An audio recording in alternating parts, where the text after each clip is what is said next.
Ladies and gentlemen.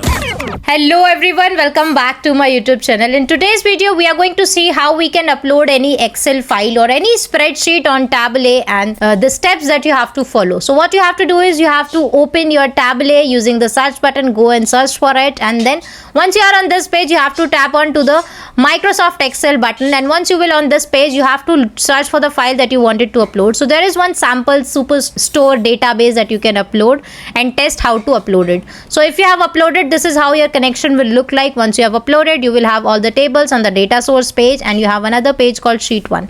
So whichever tables you have, just like in my case, I have orders, peoples and returns. So this is how it will show you. You can edit the connection as well. If you wanted to modify anything, you can do that, or else you can remove your data that you have uploaded. So you can rename the database. When you are clicking on the rename button, you can rename it, just like from sample superstore, I'm making it only superstore.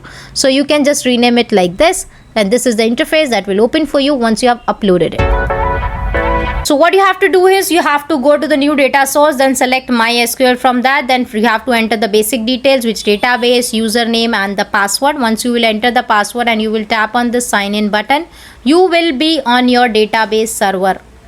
So you can see this is my database. You can also check the databases from this just by writing the store database command, and we will run it. You will get the database names as well.